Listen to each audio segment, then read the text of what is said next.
As you're here, we'll get started. So, welcome one and all to you out there in YouTube land. It's Kenoshi and Bobanita here with Project Console. The lever, the layoff lever. It's the name of this episode. And what we will be talking about tonight is we're talking about the announcements that you see on the stream, talking about the announcements that were made at the Game Awards. Um, Talking about Bungie's situation with layoffs, the death of E3, the E3 is Yeah, officially dead, and more.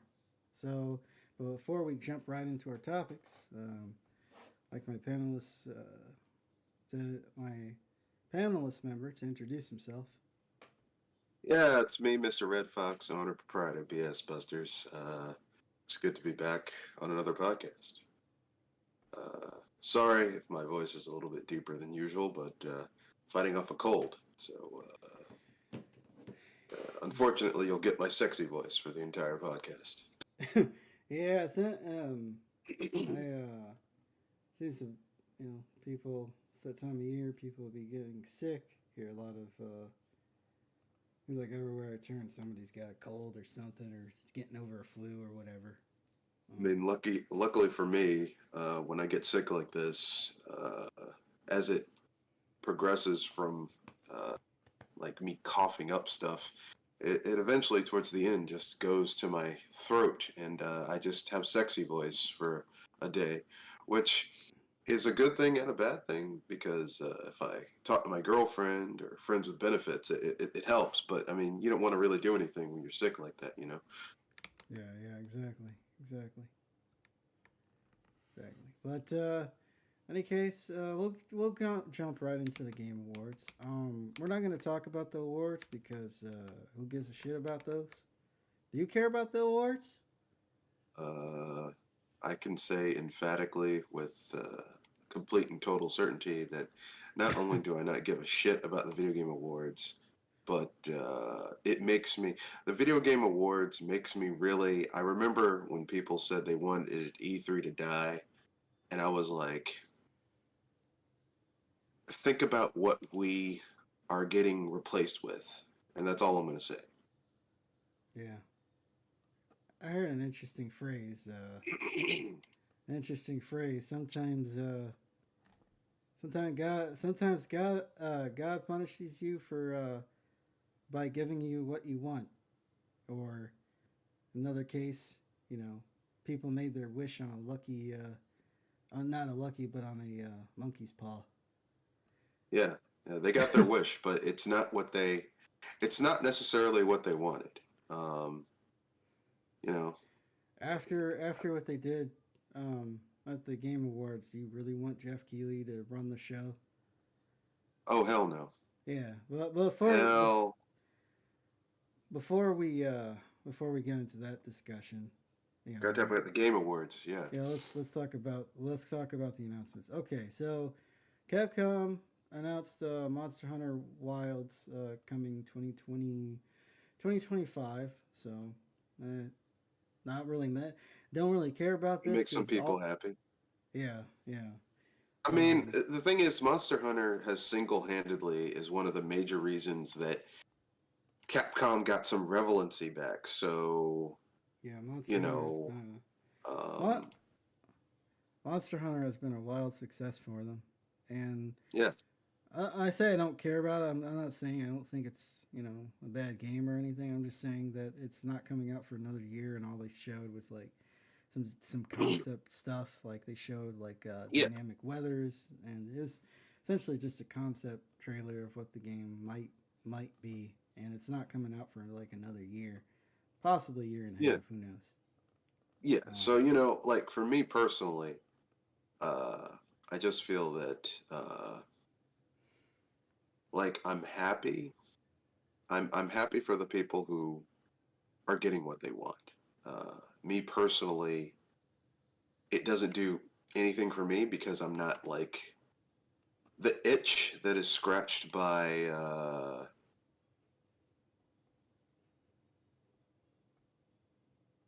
You have a game that's already that scratches that itch, right? No, I already did that once when I was in Oh, college. really?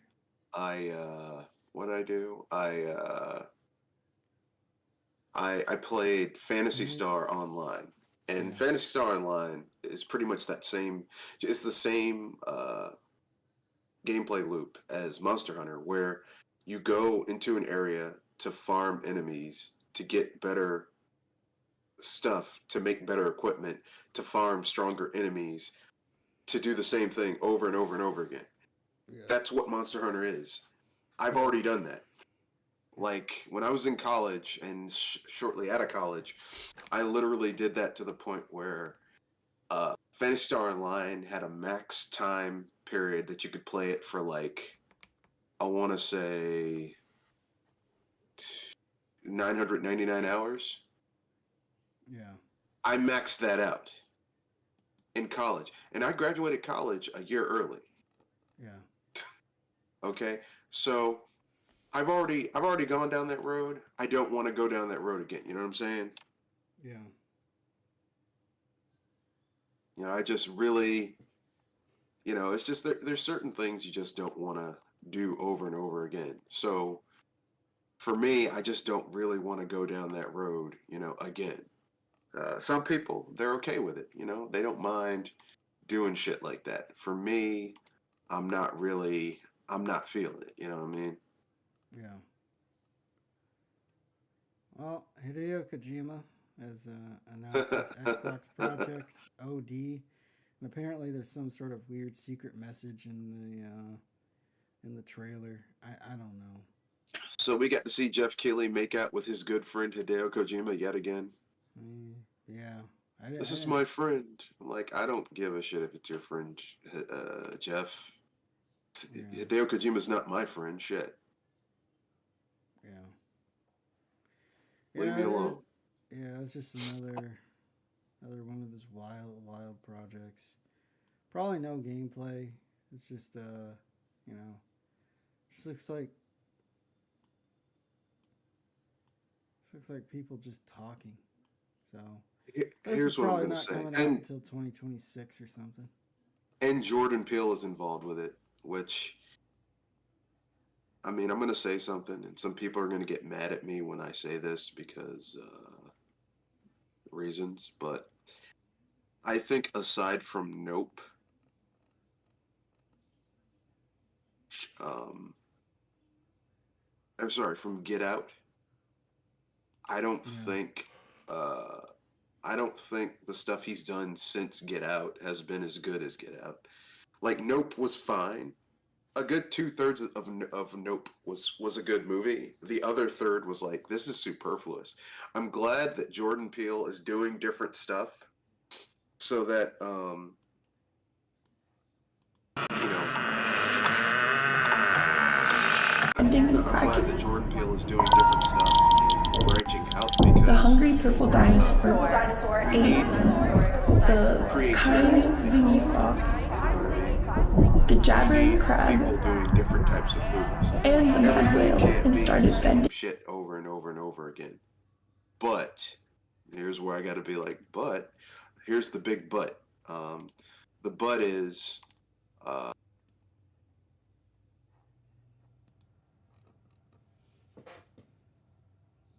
And cracking. the but is it's just like I think he had a lot of really good ideas for Get Out.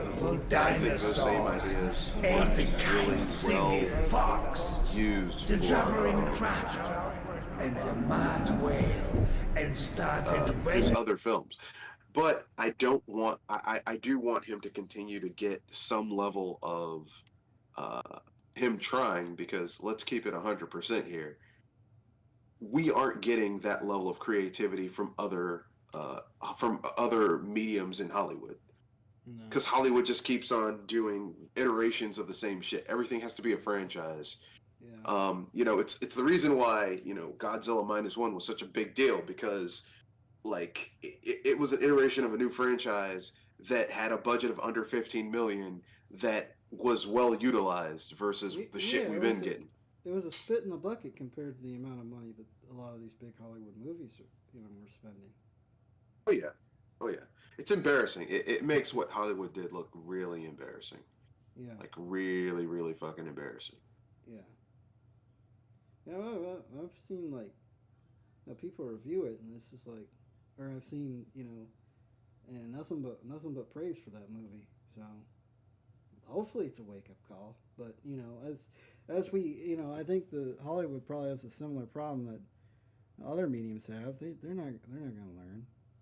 What do you Well, think? they're afraid to take chances because Yeah, they're like, we can't afford, because the thing is that it's like a vicious cycle. Hollywood, it's so expensive to make movies that um they don't want to take chances. But in order for a movie to really take off, you have to be creative. But Hollywood has tricked themselves into thinking, well, people don't want creativity. They just want the same shit over and over and over and over and over again. Iterations of the same shit. It's the movie they did before, but slightly different. iterations or derivatives or Yeah, repeat. Just nothing new. Just because same shit. the thing is, they did it like two, three, four times, and they made billions, and Yeah, investors were happy, and it's just like, yeah. I guess we're just gonna keep doing this. I mean, and that this is business in general. This isn't just movies.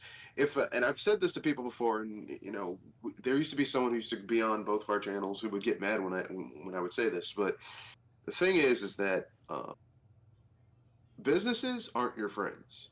If a business can give you a fraction of what you want, and they still get 100% of what you were paying before, or even more, they'll do that. If you don't hold them accountable, they aren't going to do anything you want them to do. And the problem with Hollywood and even gaming is like they ride this bike until the wheels fall off, and then they Yeah. panic, and then they try to Well, cobble it back together and try to hobble it over to the finish line. I mean, at this point, it's not even the wheels came off. It's the seat fell off, and they're still trying to sit there. The handlebars are jacked up. It's like you're just running on the rails, and the rails are busted. So it's like constantly going up their pooter, and they don't. They're like, well, maybe it'll be different this time. I'm like, no, it's Yeah, it's like look, like look at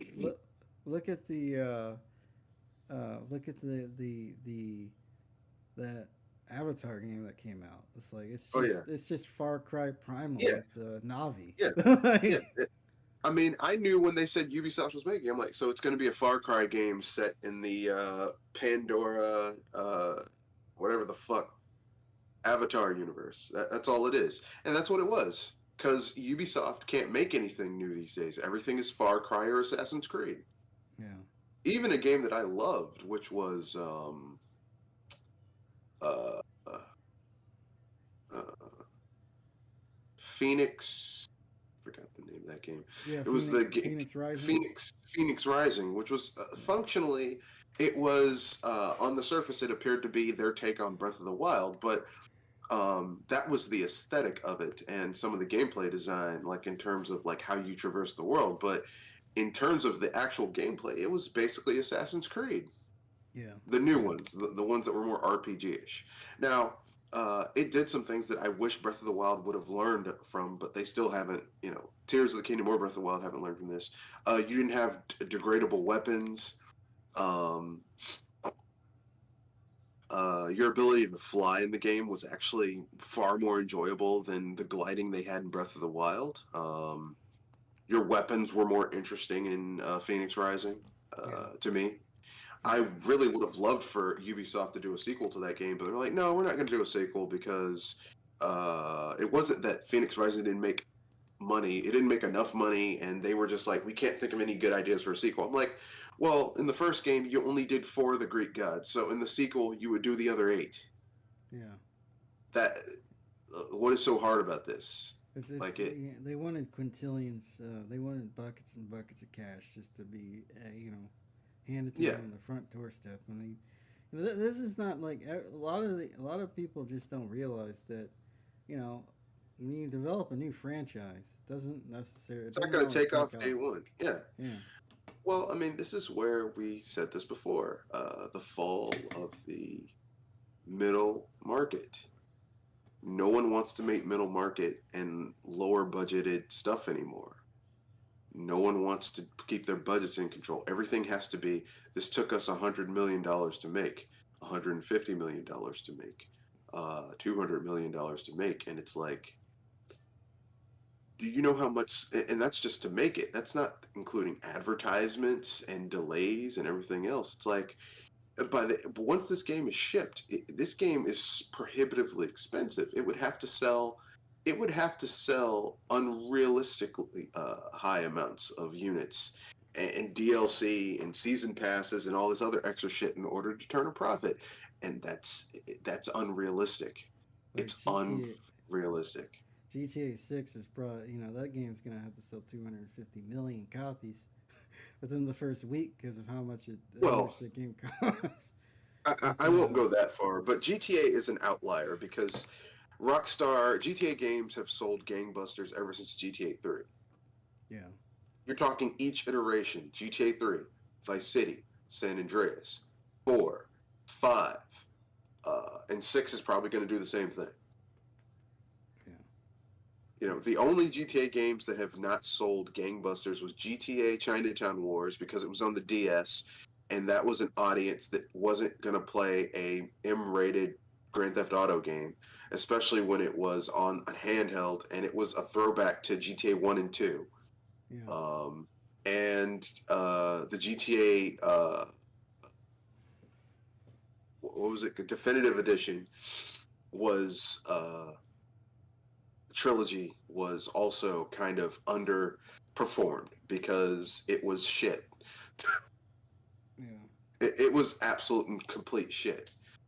Personally, and this is just my own personal thing, I think Rockstar should have split their team in half and had a team working on smaller GTA games and Bully and stuff like that, and tabletop tennis, Project Gotham Racing, stuff like that, that basically would have kept like small, like single A, uh, double A games that they could have been working on because the GTA Online was bringing in so much money. They could have taken that money and like had a creative team of people, like an idea factory where people were creating new shit.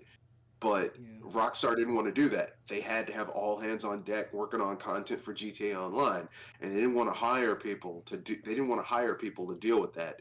They're like, okay, you're the GTA Online people, and then as those people get burnt out, rotate their asses out, and then take the idea people from the smaller thing and put them in the GTA Online, so that like okay, like GTA Online would be practical skills, coding, and then like when those people get burnt out, you rotate them out into something that's more creative, so then they can do interesting new shit and not just iterations on shit that already exists. They didn't want to do that, but that's just my own personal opinion. I you know, yeah.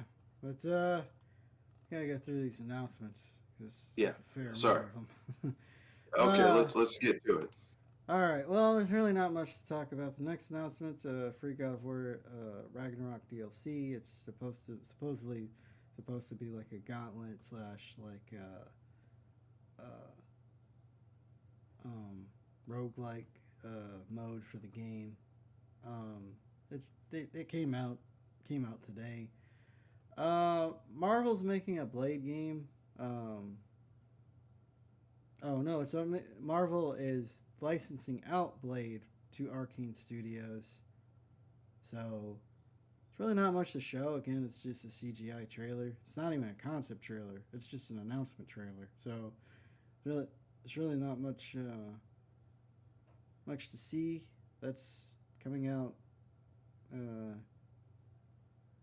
probably not for a while. There wasn't even an announcement, and when it's coming out, at least I don't think. Any thoughts on the Blade? Blade It game? could be good if Yeah, it's M-rated because Blade fights fucking vampires, and you can't have a Blade game that's rated PG-13 or T for teen, yeah, because he fights fucking vampires. yeah, Uh, uh, I've never seen people do shit like that, where they're like, you know, they get weird. You know, they're like, oh. But I mean, you know, like here's the thing: Xbox fans deserve to have some type of Marvel game that's just on their stuff. I know we didn't talk about the awards for the Game Awards, but I'm kind of happy that Spider-Man 2 didn't win shit. Oh yeah, that's yeah. They got nothing. They came I'm in so happy empty-handed. because just hearing them cry and whine about it not getting what they wanted just makes me happy. Yeah. I like when Sony fans cry like the little bitches that they are. Yeah. Every time PlayStation fans cry, an angel gets its wings. Yeah, I saw some videos about that. Yeah. It's like, I mean, I'm not surprised. I'm not surprised. There was just way better games that came out this year, and I don't know what to And tell you guys. as a matter of fact, I'll take it even further. Every time a Sony fan cries, a fat nerdy guy who thought he had no chance hits on a hot woman and she hooks up with him and gives him some. And not even the pity thing, she's actually into it. That's how good it is when PlayStation fans cry. Wow. Wow. Yeah. So that kind of lets you know how much I dislike PlayStation fans. Yeah. Yeah. I kind of, just a little bit. I kind of don't like them. Just a touch.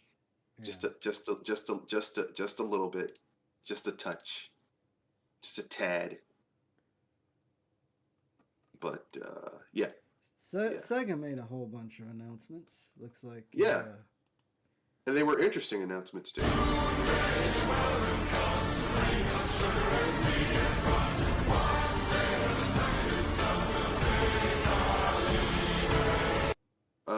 Jet Set Radio, Golden Axe. They had some announcements from Atlas. So there's like from the team who made Persona. They're coming out with some shit that's like Persona-like, but not Persona.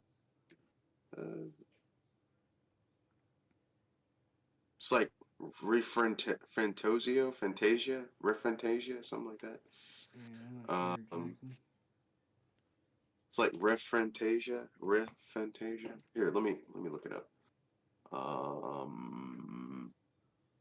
Sega announcements at the Game Awards. Sega announcement, Game Awards.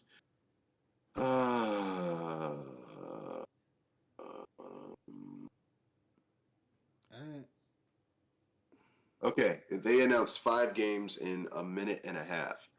So they announced they're doing remakes. They're putting new games in the Jet Set Radio series, Shinobi, Golden Axe, Streets of Rage, and the Crazy Taxi franchise. Yeah. They're also doing no, that's it.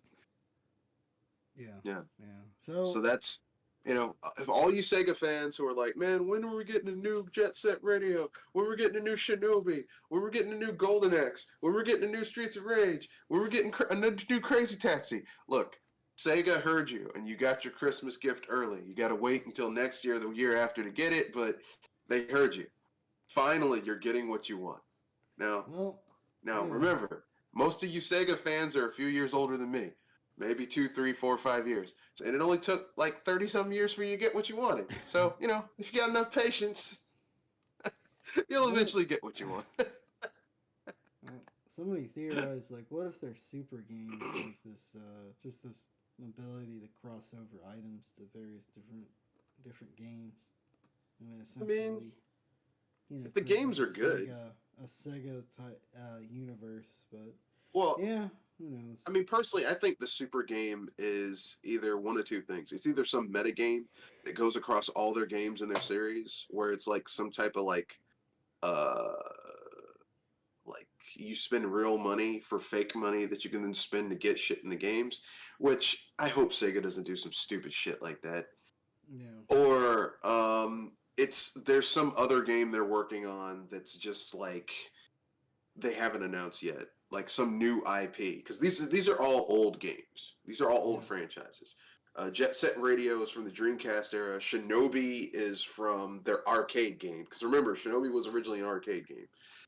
Golden Axe, that's from that's from the 80s. 89, 88. Streets of Rage, that was like early game for the Sega Genesis.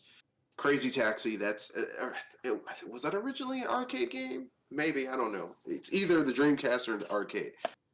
Point being, it's like all these are old franchises. They're all of them are 20 years or older. Okay, Super Game is something new. It's not 20 years old. It's something they've been working on.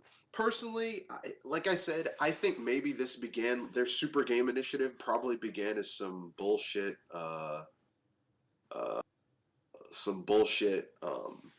crypto, Bitcoin, blockchain bullshit.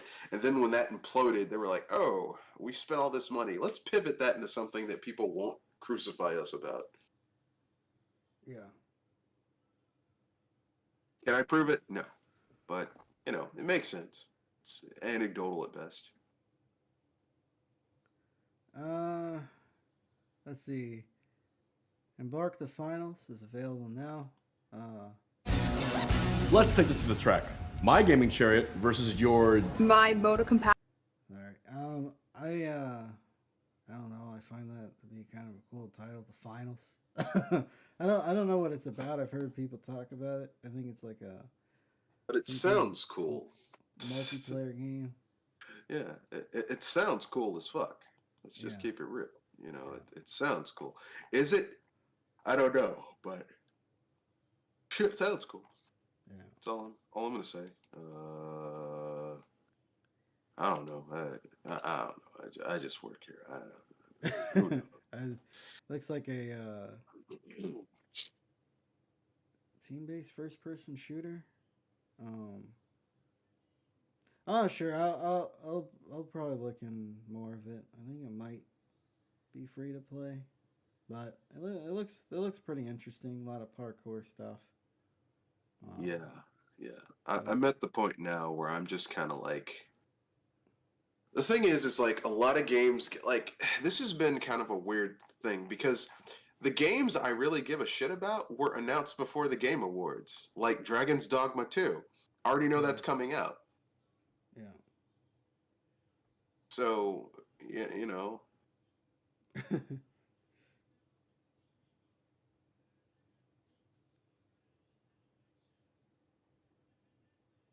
Yeah, Let's keep rolling with those announcements. yeah. I hate IGN's video player. What, those ads?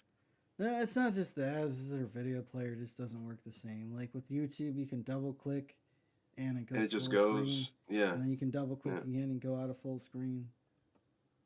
Whatever. But in any case. Yeah, but it's IGN. Now this game looks interesting. Let's see if the Hello Games is creating a new game called what is it?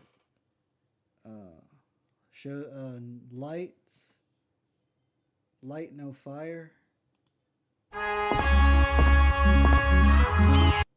This game looks interesting. So apparently it's a procedurally generated planet. Yeah, and maybe it will be less broken than No Man's Sky. I think they learned their lesson though.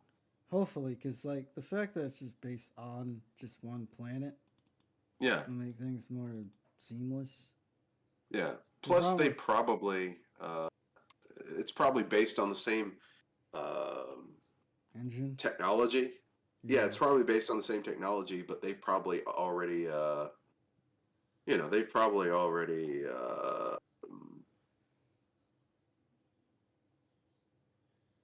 fixed it. Yeah, because you have more. You obviously have more. You have more stuff going on. There's more life. You focus on one giant area rather than focusing on these like random procedurally generated planets which get a little samey. So Yeah. And the thing is because there were so many planets, like a lot of those planets started to really feel the same. And I know yeah, some people are going to get mad by that. They're going to be like, "Oh no, it wasn't." Come on, man. And it's like then like No Man's Sky got really good after you went through one universe and went to the next one. But the thing is like that's a lot of grinding. it'd be kind of cool if this game maybe got. I know I'm not a huge like early access person, but it could probably serve this game well. Get feedback, and because I know a lot of these games, a lot of these like really big procedurally generated, like build your world up sort Yeah. of games does have an early access thing because obviously these games are super complicated. I mean, I And just would like it for it to be just, I like here's the thing.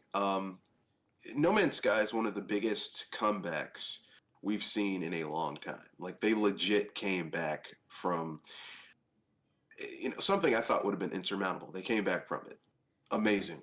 yeah, So with that being said, uh, um,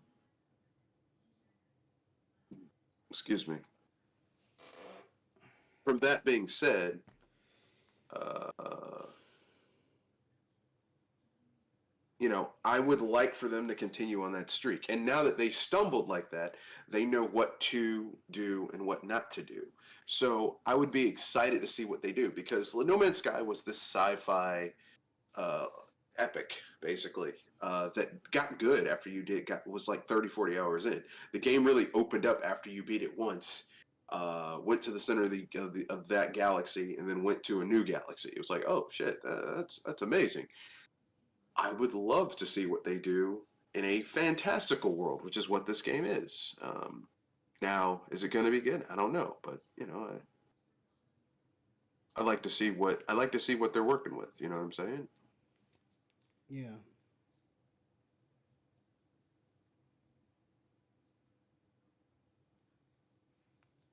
yeah, yeah. I'll definitely keep an eye on that. Eye out on that game. It looks like it looks very very interesting.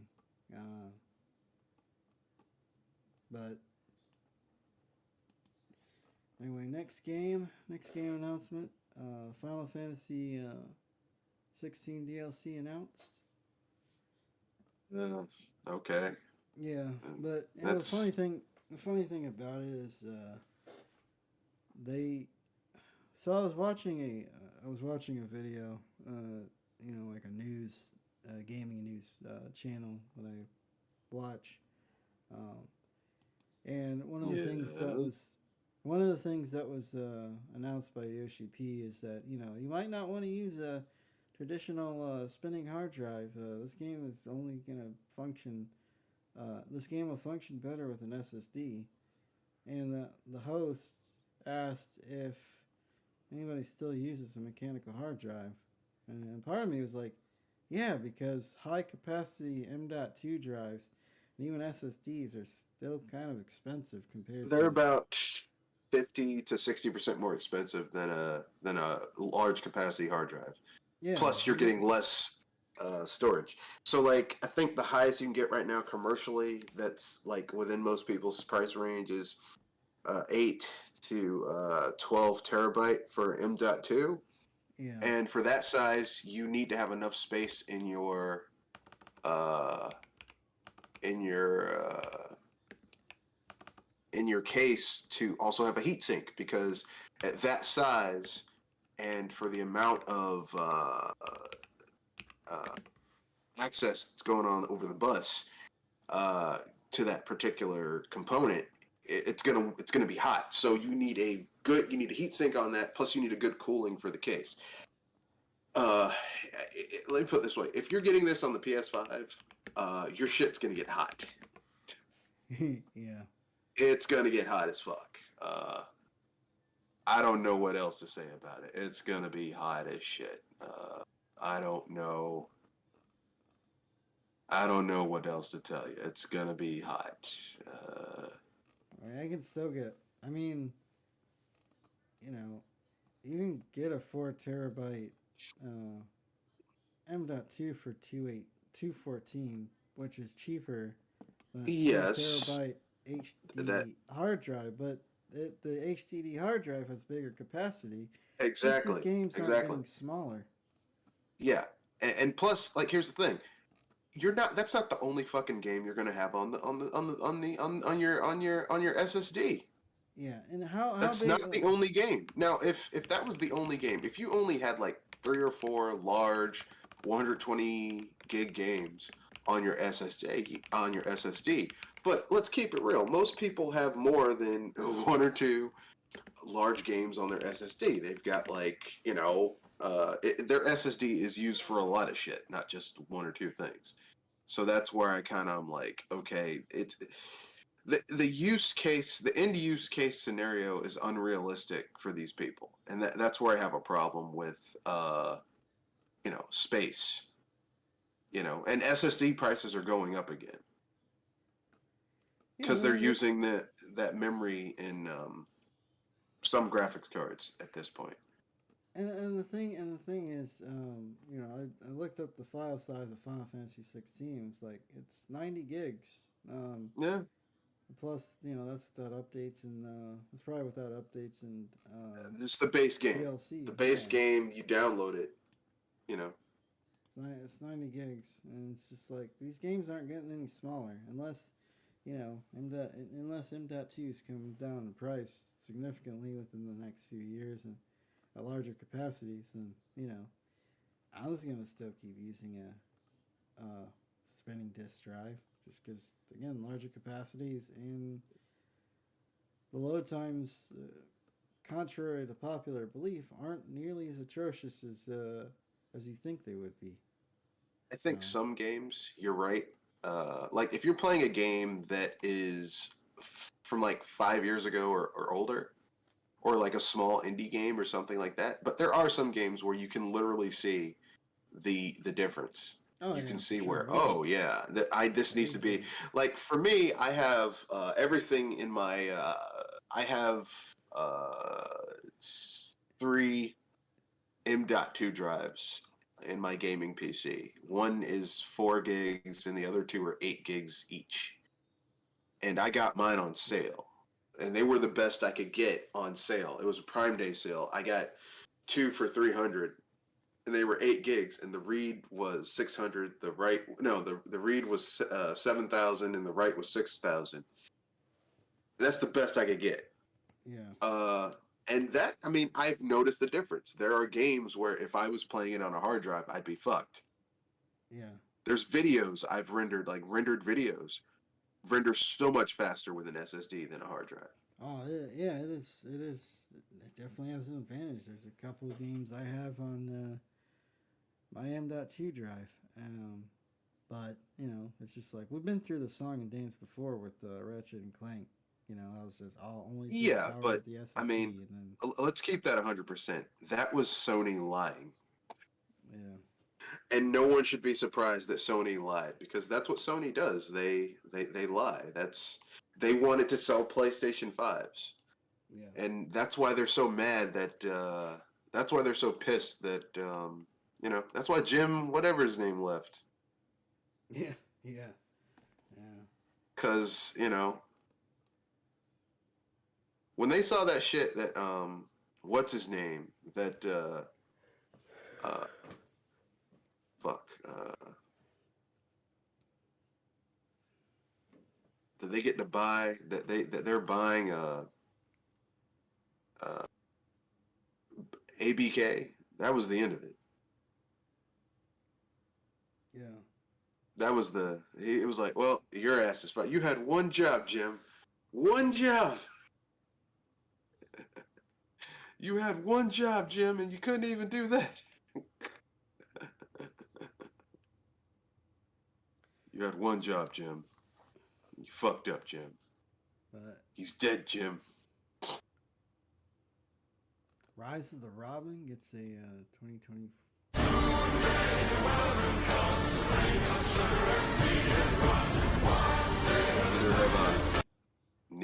have I. I haven't heard of it either.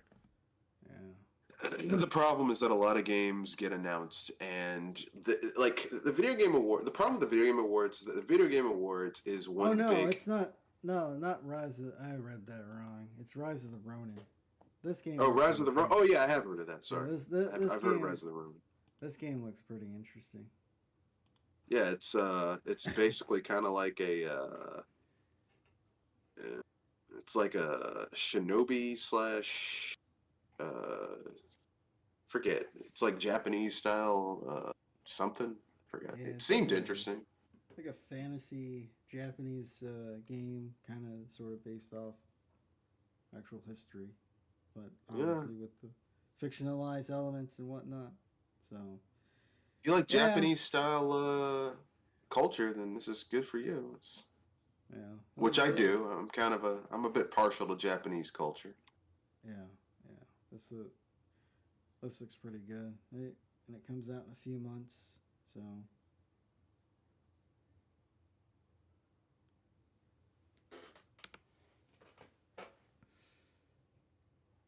But to each his own. People got to do what they got to do. You know what I'm saying? Yeah.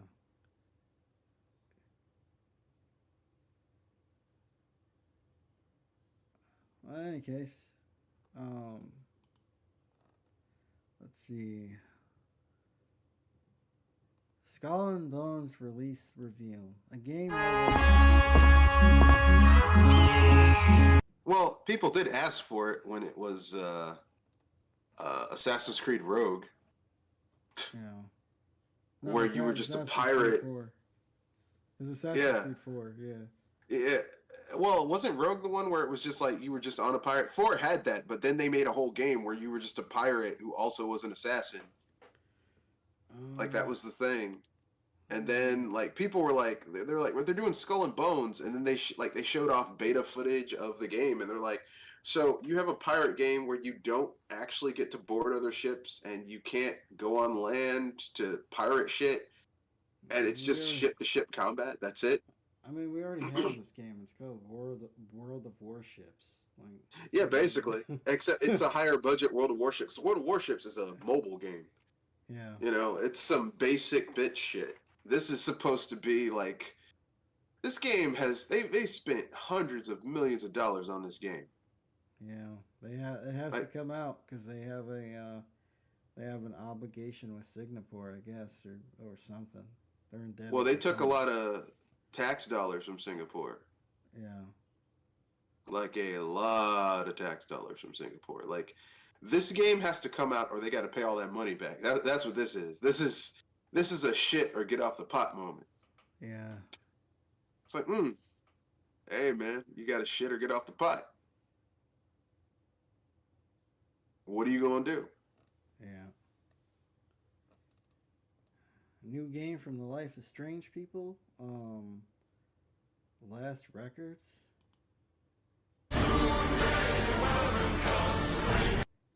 Oh, another. I wasn't crazy about Life is Strange, so a new game from those people, I'm like, I mean, okay. I played through the first episode and started playing through the second episode of the first game, but I can't. I don't know. It's hard to care about. For a game that's you're supposed to care about the characters, I have never given less of a shit about a group of characters. It's like, I don't really care about any of these people. You shouldn't be playing a game and the characters in the game, you're like, I don't care if they die or not. In a game that's supposed to make you care about the characters, you don't care if they die or not.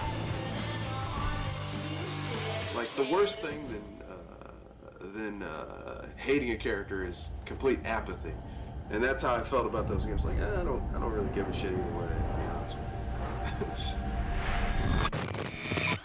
It's like, oh, this character. It's been 27 years. And I got it for free too. I got it off of Amazon Prime. They had Life is Strange episode 1. I'm like, sure, I'll play it. I started playing. I'm like, I don't really give a shit about any of these characters. I'd rather play Remember Me. Everybody hated that. Rated T. I was abducted by the army. It just wasn't well fleshed out. The irony about that game is Remember Me is the game that Capcom wants people to forget they ever released. Yeah, yeah, That is yeah. hilarious to me. Could have been better, but you know, it is what it I mean, is. it wasn't terrible. It's just the thing is the problem with Capcom is that Capcom uh, puts their energy into some things, and I'm like, the stuff they should be trying to bring back, they won't. Like, I would love a new Zack and Wiki. Yeah, That would be amazing. We're not going to get a new Zack and Wiki. yeah, It ain't happening. You know what we're gonna get? We're gonna get a whole bunch of bullshit that no one cares about. yeah, All right, we're gonna get some bullshit like we're gonna get shit like more Monster Hunter. Which look, Monster Hunter's been doing amazing. What we need is a reboot of the Mega Man franchise because it's been a long time since we've had a new Mega Man game. yeah, All right, we had a reboot of the original Mega Man game, Mega Man. Uh, was it the one with the dual gears, one that slowed down time and one that powered you up, and it was fine. But it's like this doesn't really yeah. feel like I was playing through that. I was like, this is. it's all right. fine. Yeah, Yeah, it's fine. It's not terrible, but serviceable. it's fine. It's Yeah, not terrible. It's not great. But really, they need to do like Mega Man used to be. Every generation, you can count on some version of Mega Man coming out, whether it was a classical 2D style Mega Man, or an X game, or the awesome Mega Man action RPGs like Battle Network and Star Force. You get something. We haven't had Mega Man like a true Mega Man game in a long time. Hell, look, just revamp Mega Man. Do like a Legend style game, but make it like Mega Man X. yeah. Man, you're asking for too much, man. You go over to their studios and ask for that, they'll look at you. They'll look at you glass-eyed, like you just slapped their mother or something. Look at me wall-eyed, like, hey man, why'd you do that? Look, man, I just want a new Mega Man game. Okay, I just want a new Mega Man game. Oh man. They'll package up. They'll roll up and package up the old Mega Man games and give them to you. But I want new Mega Man games. Shit. Dragon Ball Z Sparking Zero. This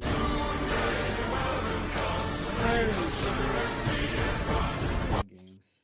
They're freaking obnoxious. Like You know what I like would the art like? style looks pretty cool, but it's just kind of like another like I like that game. Like I've heard people said that they enjoyed the Budokai, not the Budokai, Tenkaichi games. Like But they're so basic though. yeah, it's just like what The Budokai games are basic bitch games. yeah. You know they don't really I'm they good aren't good confused, fighting man. games. They aren't good arena games. They just aren't good. Yeah, the Tenkaichi games were like everybody just fell off of Dragon Ball Z fighting game or Dragon Ball fighting games when Tenkaichi came out. Like nobody cared. Everybody I knew just like Man, like after playing the hell out of Budokai 3, everybody just moved on after Tenkaichi. They were just kind I of mean, they played the arena games. It's just they weren't as because where do you go from Budokai 3? Yeah, I'm just talking about friends that I was playing played that game with back in middle school. Like Yeah, after Tenkaichi, like when Tenkaichi came out, it's like nobody cared. yeah, Everybody they were moved like on. because they made nothing like okay Atari or whoever. It was published by Atari. Budokai 2, Budokai 3. I know another studio made it. Atari just published it. So okay, cool, no problem with that. But with all that being said, okay, cool. Who, like, what did they do to make you know, a better game? They did Yeah. nothing to make a better game. Like that, you cannot say there is a game that has come out after Budokai 3 that was on the level of Budokai 3 in the Dragon Ball Z franchise. Yeah, They haven't done it. yeah. Like So it's like, I would say the only game that is that's come close is Fighter Z. But other than that, no. Yeah, Fighter, and that was Arc System Works. That was a Guilty Gear game, Yeah. functionally speaking. Essentially, So, yeah. and that was a 2D Guilty Gear game. And Dragon Ball has always been pretty, because even Budokai was a 2D game at its heart. Even though it had 3D models, those were 2D fighting games with dial-a-combo combat. What made Budokai 3 interesting was that the single player, you had that cool thing where you you had the single player where you could fly around and do stuff, and it had a solid versus mode. Yeah. Yeah. So, like even Budokai wasn't like, oh my god, this is the best fighting game ever. It was just like, oh, it's a competent fighting game with a decent single player. That's pretty cool. Yeah. Also in Tenkaichi, when the first one came out, it was either the first or second Battlefront that came out, and everybody just was like, I'll play this instead. Yeah. So that's also that also played a part. But it's like they got nothing, man. It's like, what have you done that they haven't done anything? Just a lot of like nothing. It's like, okay, well, okay, I'm about to say something that's gonna make some people mad, or maybe they might be with me on this. What if you got a studio to make another Dragon Ball Z game, kind of like uh,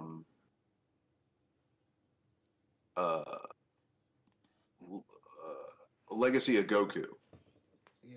1, 2, and 3, or even better, like the Monolith Soft Dragon Ball Z game that were like 2D side-scrolling combo em ups, where you had to you'd have a team of characters and you had to press the button at the right time so everyone got in there and got their licks in to get the combo as high as you possibly could, and then finish them off with a special attack. Yeah. Point is, I would rather see that than the shit we've been getting. That's all I'm saying. Yeah. Anything's better than the shit we've been getting. Yeah. Or, just do something cool like, I don't know,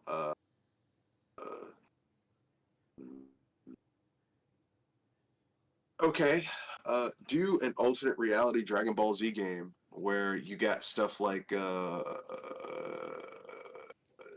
mean, I like Dragon Ball Super with Beast Gohan and Orange Piccolo. That'd be cool. Do some shit like that. Yeah.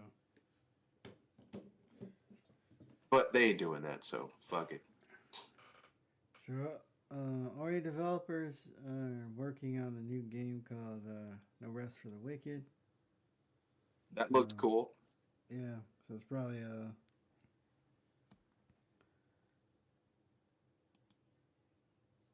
another 2D based game. Top-down RPG, and it looked cool. Oh, okay. Yeah. It's like in the style of Baldur's Gate, but more actiony, so like Diablo, kind of, Okay. sort of. But it looks cool. I saw the trailer for it. I'm like, oh, this is what I'm talking about. Do something interesting. Yeah, there's it's nice that we have smaller studios still doing some interesting stuff. Well, I mean, no thanks to Ubisoft. Didn't they shut them down because Ori didn't sell a cajillion million fillion dollars? I don't know. I think they're somewhat independent. Not entirely sure. I don't think they're necessarily. I know that when they were with what's it called? Ubisoft, they made, a fucking Ori. And then didn't they make like a World War I tactical game? And then Ubisoft's like, these games aren't selling gangbusters, so get the fuck out of here. It's like, well, okay, they're indie style games. They had a smaller budget. Like, were these all supposed to sell like 100 million. Like, Yeah, they were making stuff in their UbiArt engine, and yeah, I don't know. That whole thing is whole UbiArt thing. sus. It was very sus. Yeah, and sad too. It's like, it's just like I just want to make everything. I just want everything to sell 150 million copies. Yeah, they have the Square Enix problem where everything has to sell like gangbusters, and I'm like, that's an unrealistic expectation. Yeah. You know, it's unrealistic to expect everything to sell gangbusters. Even like, what have you done to make this be worth selling gangbusters? Like, it's unrealistic. Yeah. Man, IGN is advertising the hell out of the Skull and Bones game. Every video I click on, is just But you know what that means? Ubisoft wrote them a big fat check. yeah. But BioWare announced another RPG, or BioWare veteran, I should say. So people who left BioWare. Veterans, yeah, because they were like, this ship is sinking. It's crashed into an iceberg. It's going down. Looks like a space RPG, so Yeah, you know. yeah, it looks like it's just an announcement trailer, conceptual stuff. Not really much gameplay, but so we probably won't see this game until 2027. I mean, it depends on what which veterans these are. If these are the good BioWare veterans, this could be good. If these are the shit BioWare veterans, it could be shit. Yeah.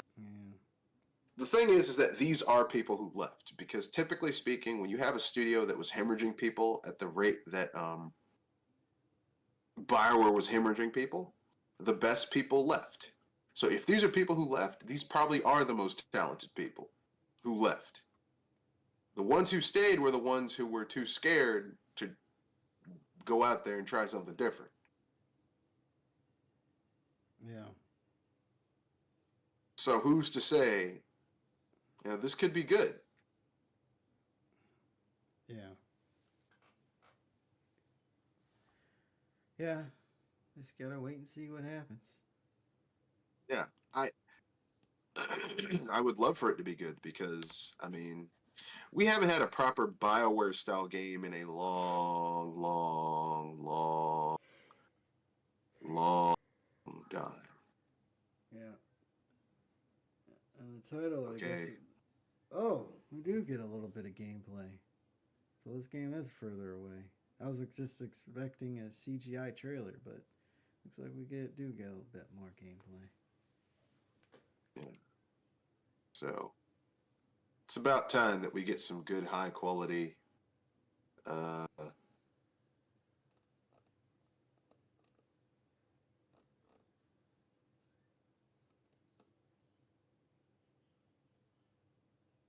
Some good, high quality.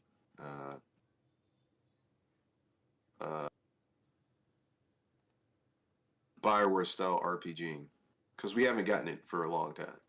Yeah. You know, I would say the last good BioWare style RPG we got was Dragon Age Origins. Hey yo, Yeah.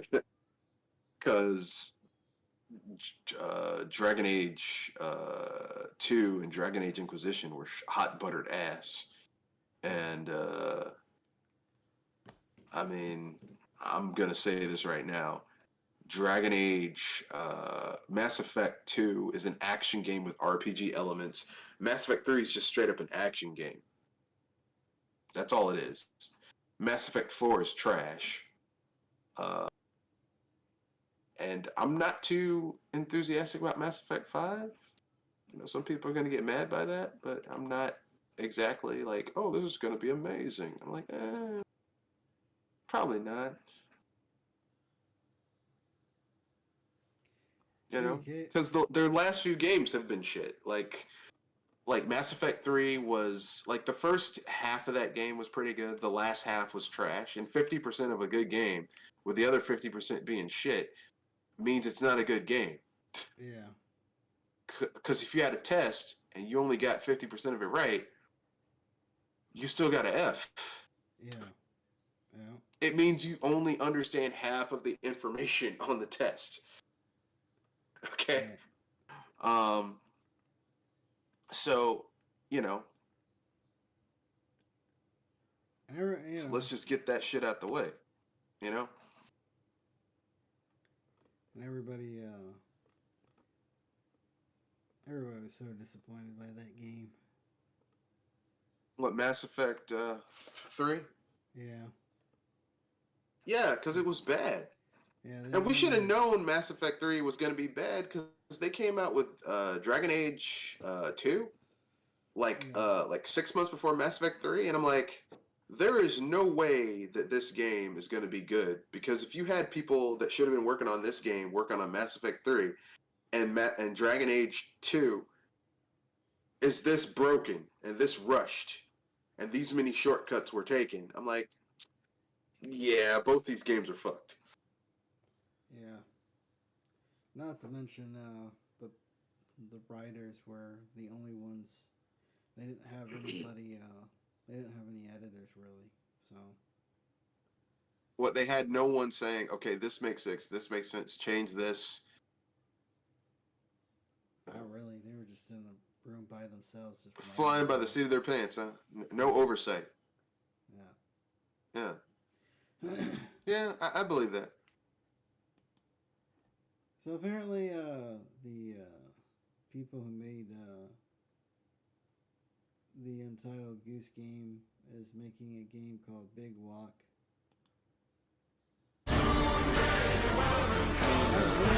Baby steps? You mean baby steps? No, it's called Big Walk. Oh, okay. The game, All right. yeah, that's what, it's I don't know what it is. Neither does anybody else. It was. I saw part of this trailer in a video where they were talking about the announcements, but looks like some sort of weird walking simulator thing. So. It's the game where some guy is walking funny, like all he can do is just use his like one step at a time, but it's kind of like how you would physically take a step if you didn't know how to walk at all. I guess so. No, it's a first person game where you Oh, okay. walking around with binoculars, looking at stuff. That's just And fucking weird. Then there's a Yeah, scene I got where where the character just jumps into a hole. And Yeah, I got yeah, yeah, it's I got weird. nothing. I got nothing for this either. I don't know. Yeah, I got nothing. I thought it was baby steps, but apparently it was something else. So I don't know. I just don't know. Yeah.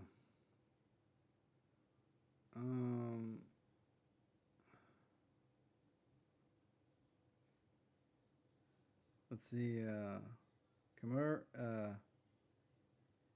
think it's pronounced Kamaru is the first game. Kamaru Nakamura's new studio, Unseen. Oh, the Ghostwire Tokyo lady? Yeah. She got. You know what? Yeah. And the thing is, it's like Bethesda, her game came out, it didn't sell gangbusters, but with that lady's energy, I'm like, this is the type of person you need to be. This is the type of person you need to be promoting and making them and like giving them money, because the lady clearly has a passion for making games. Yeah, I just felt bad for. I felt bad for her because every time she spoke, because obviously she struggles with speaking English. It's like you couldn't provide her a translator so she could feel comfortable speaking. You know what? Her lack of like ultra command of the English, like I didn't have to understand her English didn't have to be perfect to understand what she was saying because she Yeah. was so enthusiastic Yeah. about what she was trying to get across that it made me excited for the game. Yeah. You know what I mean? Yeah. And the fact that like Bethesda's like, oh yeah, well she's working on a game and we're gonna fire her before the game comes up. I'm like, that's fucked up, dude. Yeah. But that's Bethesda. Bethesda's not a good company. They really aren't. Yeah.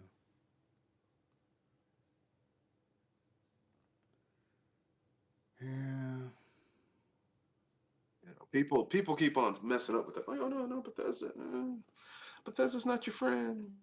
They've never been your friend. Stop thinking Bethesda's your friend. None of these companies are your friend.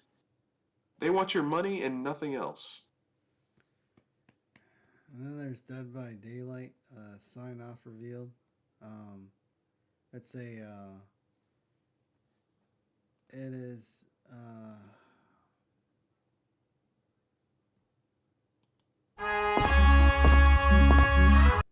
it is a single player campaign thing for Dead by Daylight called the First Stone. Uh,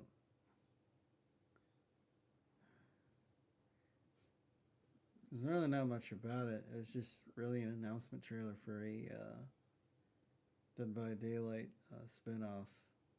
Um, what's it called? Interactive. Uh, oh yeah, the casting of Frank Stone. That's what it's called. So, I'm really not sure what to make of it. Hopefully, it's halfway decent. Sounds interesting.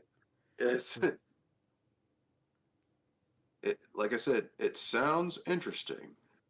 Will it be good? I don't know. Jurassic Park Survival, coming from Saber Interactive. Yeah, that sounds interesting. So they're making a survival game His set in story Jurassic is Park becoming a nightmare. where someone's gonna come out with it, and the whole time people are gonna be like, "Why the fuck did you go to that island in the first place? Yeah. Didn't you learn the first time, you stupid bastards?" Yeah. Didn't Ian Malcolm tell you dinosaurs don't deserve to be with humans? They had their shot. Sorry, monsters, because the creatures in Jurassic Park aren't dinosaurs. They're genetic abominations that were created to be someone's idea of a dinosaur. Yeah. Yeah. Also, they ate the shit out of Dennis Nedry. What are the books like compared to the original movies? A lot more people die. Like in the book, Ian Malcolm dies. Old man dies. The guy who started it. Grant doesn't die, but like a lot of other people die. It's just a lot of like. I mean, we don't get like down, it's. we don't get Let me down put on this. credit. Oh god. The first movie has its logical conclusion. Like, if you think of the idea of someone has created a park where there are basically giant mutant, giant lab-grown creatures that are partially dinosaur, partially hermaphroditic frog DNA. Okay? And the way these people control these monsters and keep them from breeding is preventing them from getting a dose of certain hormones that give them the ability to breed, okay? And they're all female, all right? Not realizing that some frogs can change their gender. So a fat nerd, in the books, Dennis Nedry is also fat, steals the embryos, like the unformed, fertilized embryos, gets eaten by a Dilophosaurus, and then the embryos break and go into the water supply, which the dinosaurs drink, which now enables them to breed. So you've got the most dangerous creatures in the park, which are in the book, just like in the movie, raptors. Breeding. and that's only the second facility, because the main facility where they started creating these dinosaur hybrid abominations, that's in the second book. In the first book, yeah, it ends with the military airlifting the people who survived and then carpet bombing Isla Nublar, which is where it takes place. Which is what you should do, because they're fucking abominations. Yeah. You know, Yeah. I mean, look, Steven Spielberg did the best he could with that movie, because it's like, oh yeah, it's so helpful. The book is like, Jesus Christ, they need to kill everything, burn it with fire, kill everything. Yeah. But we don't. Capcom's not gonna give you a new Dino Crisis anytime soon, so I guess you're gonna have to settle with this. Yeah, no new Dino Crisis, even though people keep on asking. It's like they should learn. They should really learn, hey guys, we should be like Sega and give people what they want. Yeah. A new Secret of Mana game was announced by Square Enix. I thought it looked pretty good, but what are your thoughts? Did you see the trailer? About Visions what of game? Mana? Visions of Mana. I mean, we're getting a new Secret of Mana game. It's not. We're getting a new Secret Mana game after 15 years. Here's what I think. I think that people who have never been into the Mana series are going to play this game and be surprised, because Mana games always look very kid-friendly and nice, and then you play them and you realize, oh, this game hits a hard wall like 2/3 of the way in, and the story is way darker than I anticipated. Yeah, Secret of Mana, like the first Secret of Mana is like for the Super Nintendo. I need to look up a guide, because there's just things that the game just doesn't tell you. It's like, well. Well, I mean, not even like, I mean, yeah, there are gameplay mechanics that every Secret of Mana game doesn't tell you unless you have a guide. And I don't mean, it's not even in the manual. The first game, this is where I'm going to turn into a nerd. The first game was on the Game Boy. It was called Final Fantasy Adventure, but they just put that name on it. It was really called Seiken Densetsu. Yeah. And then they made the second game for the Super Nintendo. That was Seiken Densetsu 2, aka Secret of Mana. Yeah. The only one they localized. And then they did Seiken Densetsu 3, which was the sequel to that. But the thing about all three of those games is that the art style looks like, oh, this is very approachable and anyone can play it. And then you play through the game and the story, and you're like, oh shit, this is dark as fuck. Yeah. Like, it's very dark. Like the first game that we got here in the States, which is Secret of Mana, that game, the whole game, like, you find out that your main character, who I guess his default name in the English version is Will. Will's mother was the previous priestess of the Mana Tree, who basically becomes the Mana Tree. Okay? His father was the knight who guided her to there. Okay? So your mother was like a Mana priestess. Your father is the guy who saves you early on in the game. From like monsters and shit. He winds up dying. Flammy, the guardian dragon, the white dragon beast, he's like the only surviving member of his family, because they were eaten by monsters. The eggs were the unhatched eggs were eaten by monsters. He winds up going insane, becoming the final boss of the final. So basically, your partner who's been with you, saving your ass, getting you from point A to point B throughout the entire game, you have to put down like a rabid beast, because this one guy got greedy and wanted to take all the mana in the world for himself. That's the end of the first game. There ain't no happy ending. Oh, jeez. That's Secret of Mana. But that art style, though, very kid-friendly, though. The second game is even more so, with the different branching pathways and different characters' motivations. All these games are very, very, very, very, very, very, like, don't let the art style of the Mana games, oh yeah, this is for kids. It's dark and gritty. Man, they made a hell of announcements. We'll just go through a few more and then we'll move on. We're gonna be here for like 4 hours trying to. Yeah, let's just say the announcement, and I'll say care, don't care, or Eh. Zenless Zone Zero is coming in 2024. I don't know what the heck this. Ooh, you guys! I think I see a tunnel. Who's That's how I feel about it. Eh. All right. Space Marine 2 is coming September 9th, 2024. Wow, that's Kind of interested in that. I'm kind of interested in that because I played the first one. I was like, oh, this is pretty fun. It's set in the 40K universe, and I get to murder the shit out of people. Yeah. Mecha Break gets a flashy combat trailer. Mech game. Sounds interesting. I'm always into mechs. Mech combat is always interesting. The First Descendant gets a summer release window, 2024. Sounds interesting. Single player, third person action game where you play a god who got cast down and now you got to fight your way back up. Guilty Gear Strive adds Alfeld Valentine to the roster. It's a new Guilty Gear character. Banisher Ghost, New Eating, gets another trailer. The first Berserker, Kazan reveal trailer. This That was so cool. it's weird.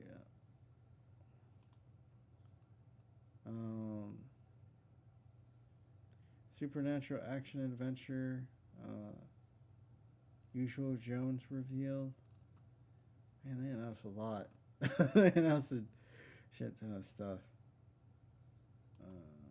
Sad thing is that most of it was bullshit that no one's going to give a shit about as time goes by. Yeah. The sad thing about the unfortunate truth about the Game Awards, most of it was bullshit.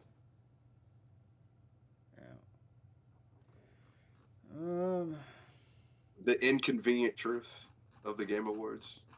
Skip to the last announcement. What was the last announcement? StarCraft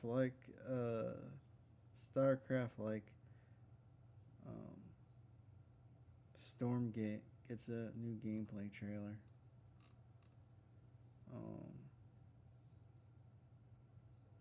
Asgard's Wealth 2 is coming to MetaQuest on December 15th. GTFO final update gets a trailer. Honkai Star Rail gets a new trailer. Ready or Not version 1.0 coming December 13th, so tomorrow. Fresh look at Suicide Squad Kill the Justice League. Nobody cares about that game. Dead on arrival. Yeah, no one gives a shit about this game. I don't know what else to say about it, but no one cares. No one gives a shit. Yeah, so they announced a bunch of stuff at the Game Awards show. So apparently after the show, people took some umbrage with how the show is conducted, as they do every year. I don't exactly know why this is news to everybody. It seems like people, I think a lot of people just hate watch the Game Awards shows, just so they have something to talk about. So it's like every year, everybody bitches about the Game Awards, and then people bitch about how the Game Awards is fixed and stupid and nobody should watch it. And then next year we do the same thing over again. It's like, you guys just enjoy hitting your hand with the hammer over and over again, don't you? Well, I mean, I hate to break this to you, man, but I hate watch the Game Awards show too. I'm not gonna lie.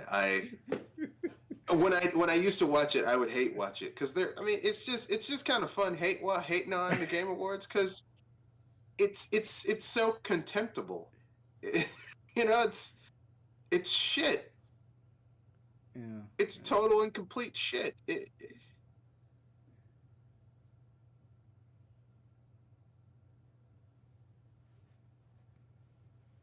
Yeah.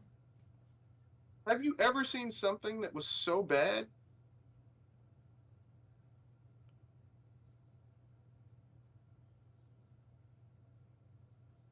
Yeah, exactly. It's just like people were, Jeff Keighley got criticism for rushing through the award speeches. It was supposed to be Why would he nice. not? Yeah, Like, why? What incentive did Jeff Keighley have to not rush through the award speeches? yeah, exactly. See, it's shit like that where like people are like, oh, I can't believe that. Why would Jeff Keighley give a shit? Why would he care about? Look, Jeff. Look, if it's not something that Jeff Keighley can make money off of, you think he cares?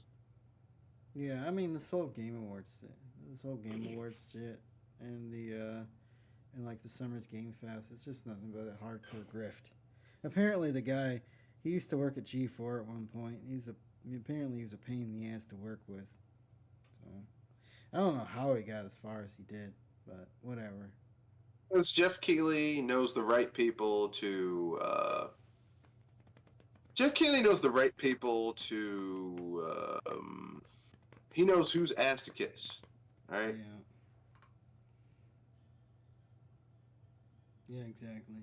Exactly.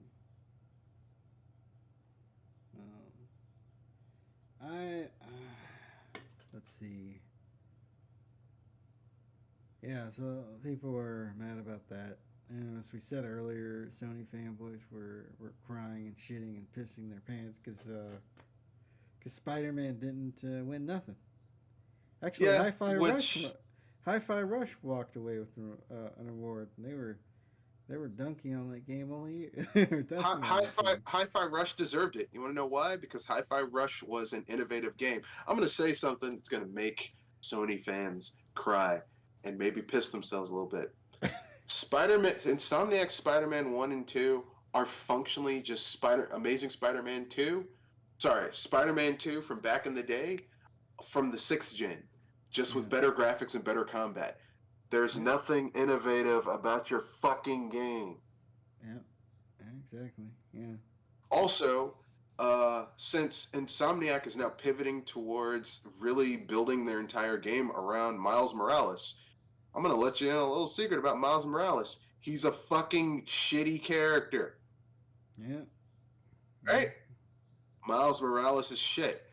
And I said this before. People get mad at me when I say this. Miles Morales is uninteresting. Okay? He's unfucking interesting. I've said this before. Name a single solitary Miles Morales character, villain, who you actually know. Please, I'll wait.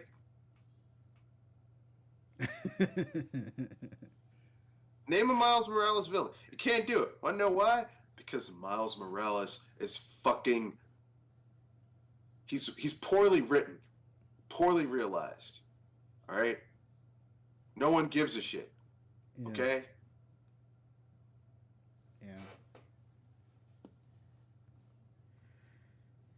Yeah, so that was funny. That was some entertainment.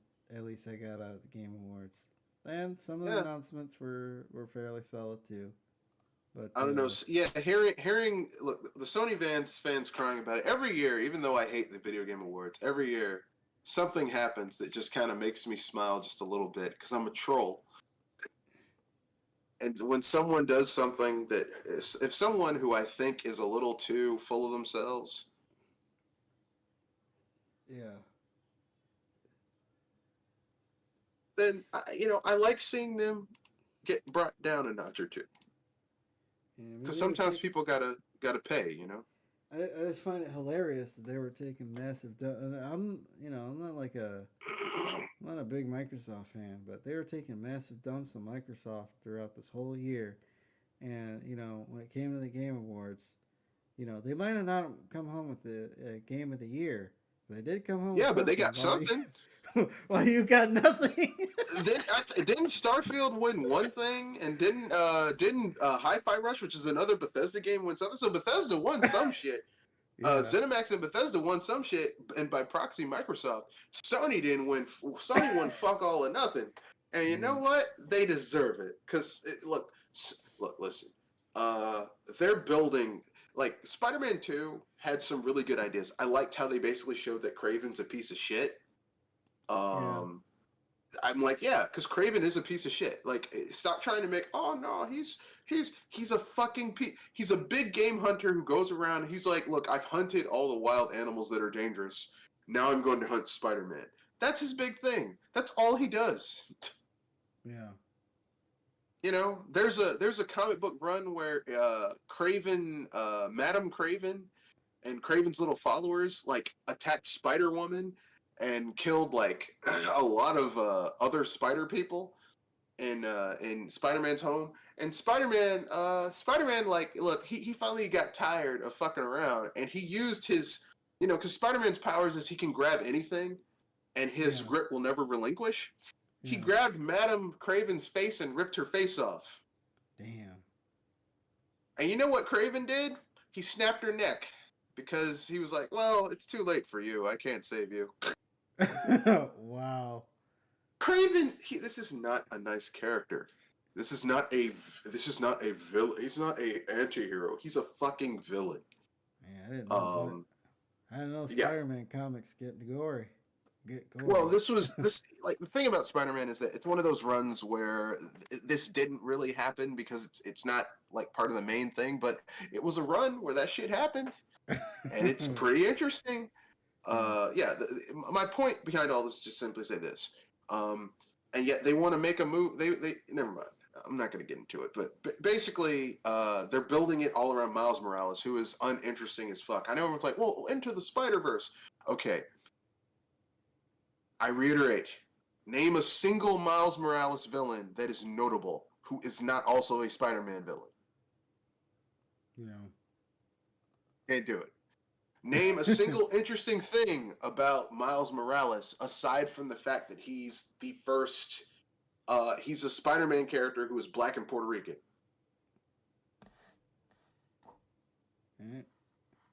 Can't do it. He has no other notable features aside from being a person of color. Yeah. And it feels like stunt casting.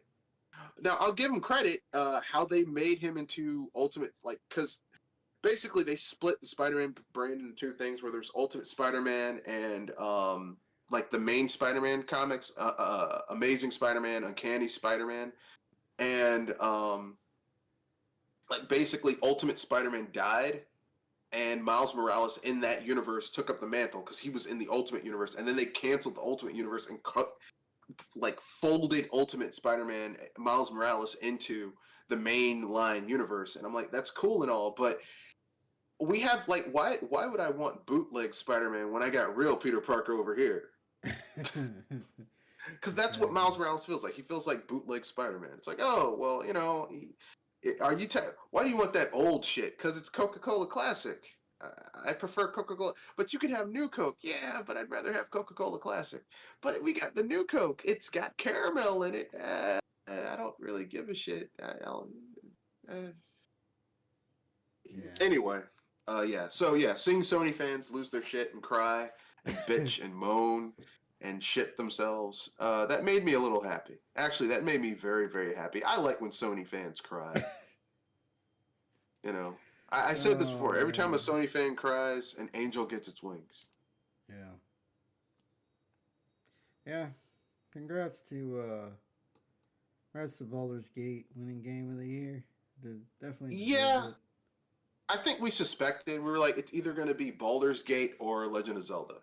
Yeah. And it's probably going to be Baldur's Gate because it's such a pop culture phenomenon right now. Yeah, I had my money on Baldur's Gate. Just because of how that game just blew up overnight. It was pretty crazy. But going back to some cynicism, Bungie is in some serious trouble.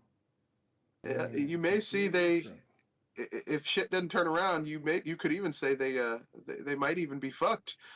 they are. This was not a buyout by Sony. It is a hostile takeover because Well, they got a buyout. It's just Sony was expecting certain returns on investment, and if they don't get those returns on investment,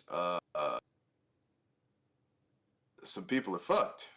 yeah, they can completely take out the board and put whoever they want in there. And Yeah, the thing but is, they it's like own Benji. They own it. I mean, yeah, and they you and know, they and they and you know they're in such financial straits that they lost their Christmas bonuses this year, and they threatened it's like we can pull the layoff lever at any point. So yeah. there's no guarantee that you're gonna keep your job. Um, I mean, I'm gonna say something right now. I think the real problem with Bungie right now is they sat on their laurels, milking the shit out of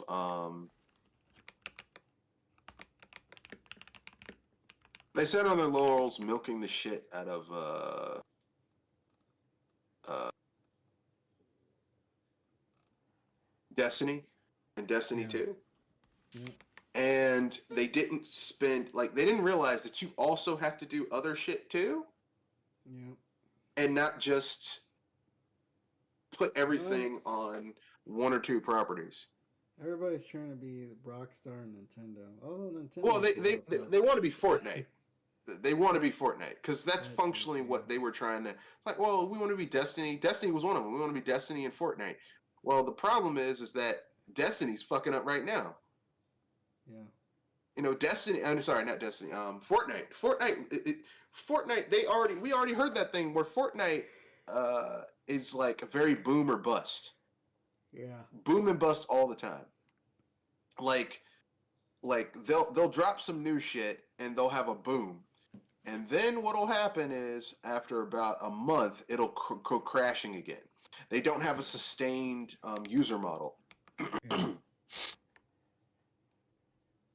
So what does that tell you? That tells you that for like 4 months out the year, not consecutively, maybe 4 or 5 months out of the year, um, let's say 4 months out of the year, that shit's profitable. The other 8 months, they're losing money.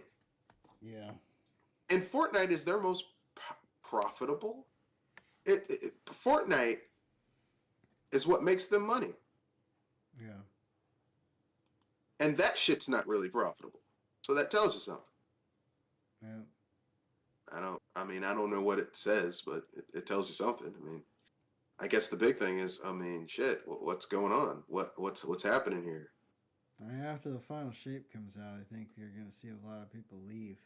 So, and you know, Sony wants this this cavalcade of live service games, and you know, Yeah. Well, the problem is that Sony wants live service, wants that live service money, but they don't realize that you got to put in the groundwork to get that shit. You yeah, can't just go buying shit and just get it. They want to be like Microsoft, and Microsoft can afford to lose money for the shit they bought to turn it profitable. Sony can't. Sony is one or two bad quarters from losing a lot of money. yeah, yeah,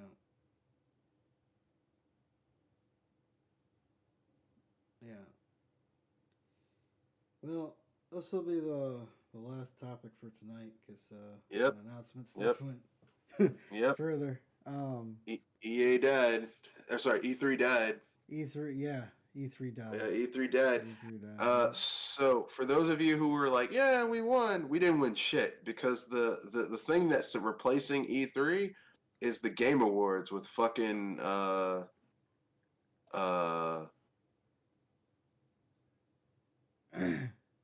is the Game Awards with Jeff Keighley. And if heaven forbid, if this is what is replacing E3 is the Game Awards with Jeff Keighley, we're all in trouble. Yeah. Yeah, We this are is, fucked. yeah. It's like you got what you wanted. You thought you made your wish on a rabbit's foot, but you made it on a monkey's paw. Yeah, you wished it. You saw something shining in the sky, and you thought it was a shooting star, but it was a meteor coming to crash into your colony. Oh, isn't that beautiful? Fire! Yeah, Get to the escape pods. Yeah, I still think I think you're right. I think we needed something like E3 to Yeah. so everybody could physically meet and I mean, we still have E3 type shit. We still have stuff like PAX. PAX, yeah. We still have the game. We have the GDC. Yeah. But I mean, I'm not personally going to support anything with Jeff Keighley. Like, I didn't watch the Game Awards show. I'm not going to watch it. Yeah. Because I will not support Jeff Keighley. I don't like Jeff Keighley. You don't bow down Don't to like the him. You don't bow down to the Dorito Pope? No. Because the thing is, Jeff Keighley is so fucking manipulative, but he's not good at it. Yeah. You can Like, see I'm not through good. the shirt. You can see Yeah, through I the can see charade. through the bullshit. Yeah, you can see through. It's like, this is kind of bullshit right here. It's I mean, he's not good at it. People always say I don't want propaganda in my movies. I don't want an agenda. But the thing is, if you're in my age group, if you're 30 or over, you grew up with movies that had agendas, but the movies were also good. yeah. Like, very well I written. hate Nazis because I watch Indiana Jones. That's all anti-Nazi propaganda. Yeah. But they're also good movies. At least Yeah. the first three, because there is no Indiana Jones 4 or 5. Those Yeah, movies we don't were- exist. Yeah, those were all just bad dreams we all had. It never happened. It Yeah. never happened. It never happened. Like, propaganda. Like, I'm not. I grew up watching cartoons where people had shit like that. That doesn't bother me. It's just be good. At least make a product that's enjoyable. Dorito Pope makes some shit where I'm like, this is just stupid. This is so commercial that it's not even fun. Like, you want to know why people didn't have time to talk? Because they had to have a certain amount of commercials for the people who sponsored the shit. That's Yeah. why people didn't have time to talk. Yeah. All right? Like, say whatever you want to about E3, but if you thought E3 was commercial, just wait until what Jeff Keighley's going to have done for you. It's going to be even worse. It's going to be exponentially worse because Jeff Keighley doesn't have all the different software manufacturers who basically, you know how E3 got paid for? All the companies that were part of the ESA would put money into a pot, and then they would take that money and use it to set shit up. Yeah. Jeff Keighley ain't got that type of reach. He wants that Yeah. reach. He ain't going to get it. Yeah. And So, and E3's it's- dead. Yeah. And it's gonna be a while before we see something of the same equivalence. And obviously Jeff Keighley isn't it. We kind of have that with PAX East and PAX West. Yeah. Like, PAX is basically the new E3 because PAX, like, the same shit we used to get at E3, we get at PAX. Has it gotten that big? Physical. Yeah, That's big. PAX is huge, especially PAX West, and PAX East is getting big too. It's like Comic-Con. Oh, that's cool. I don't typically pay attention to it because it seems like a lot of the stuff that comes out of PAX is stuff we kind of know about. It's just sometimes it's just expanded upon, but Yeah, because I don't know, it's typically that we big. get the shit first in PAX West is first, and we get the announcements there. But, like, a lot of the shit that people used to do at E3, go there, play the games, all that shit, they do that at PAX now. Yeah. I mean, they do have big publishers because I remember when it was just smaller games and indie stuff. But yeah, they have bigger publishers there now. So yeah, we could PAX East and PAX West could be it. And these companies can do their showcases whenever they want to. So Yeah, yeah, yeah. All I'm going to say is this: it's sad for the people who were sitting there salivating. Oh, E3 needs to die. E3 needs to die. Um, no, you shouldn't get rid of one thing until you have something to replace it. You shouldn't quit even if you hate your fucking job, you don't quit it until you have another job to go to. yeah, Okay? You don't just say fuck these people unless you know you got another something to fall back on. All right? I just want to say, so many people shat on Nintendo, because they decided to quit going to E3 and have their digital events. They Yeah. saw the writing on the wall. Like, Yeah. Well, I don't but they're think it not was so going to much get they're not going to get their flowers though. So that's just Yeah, how it is. well, I don't think it was so much Nintendo seeing the writing on the wall as so much they were just like, we're saving so much money and we're still getting the same market people.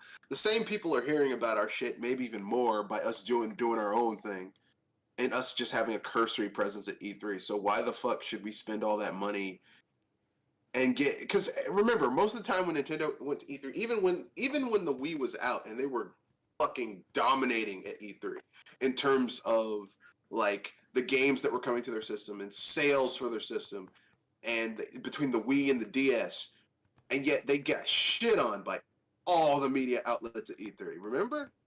Yeah. Just like, oh yeah, the Wii. Like they would only talk about the PS3 and the 360 Yeah, because that were behind sales to the Wii. Yeah, because the PS3 and 360 were they that's what represented gaming to them. It was, and I honestly think it's because they were getting paydays from Xbox or Microsoft and Sony. I mean, That's one of the reasons they were pushing those two consoles so hard. that could be the case. I'm just my only point is just to simply say this. I find it amusing. Well, not really amusing. I find it sad that you mention this to people and people are like, "Oh, well, E3 is Nintendo." It's like people forget that Nintendo used to have a good E3s.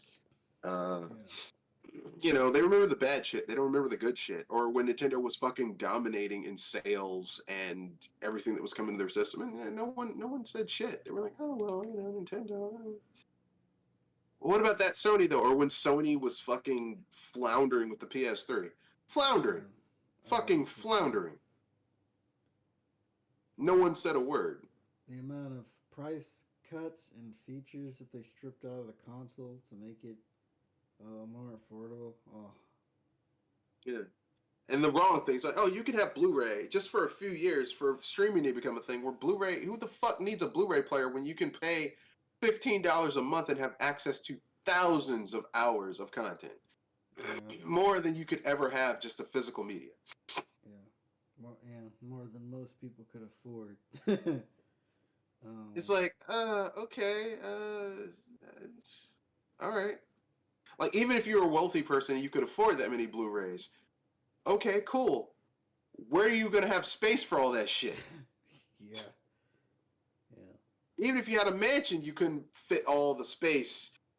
If you think about the sheer amount of documentaries, just Netflix by itself, you would never have enough space in a mansion for all that content. Yeah. But don't say that out loud. People, they don't like that. That's offensive. Don't say that shit too loud. Make them angry.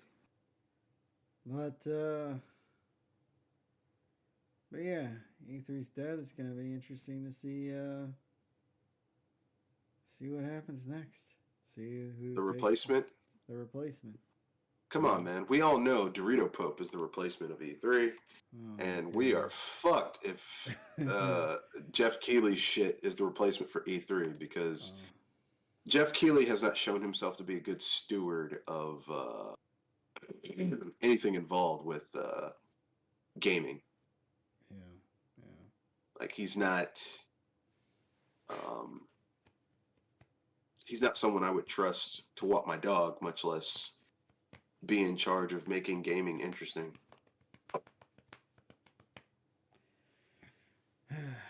In any case, I think we're gonna call it here. We've gone for almost 2 hours. Yeah, man, we had a marathon podcast. Marathon. Yeah, yeah. So, But it was worth it. Yeah. We had good conversation about good shit. Anything to pimp out? That's what you're about to say. Yeah. Do you have anything to pimp out before we close? I do out one the show? thing, and then I'll keep it moving. Tomorrow, BS Busters. We're going to be talking about some stupid shit that AG Anuma said. I thought we'd cover it here, but we didn't, so we can save it for tomorrow. Plus, a Paper Mario-esque game that came out that I really think might hold up that mantle. Plus, I'm going to wax poetic about Godzilla -1 because it's fucking amazing. That's it. Okay. That's Kanoshi Abominita here with another Project Console. Closing out the show. Layoff Lever. See you guys next week. 7:30 Eastern Standard Time. Have a good week. Have a good weekend. And have a good life. Peace. Later.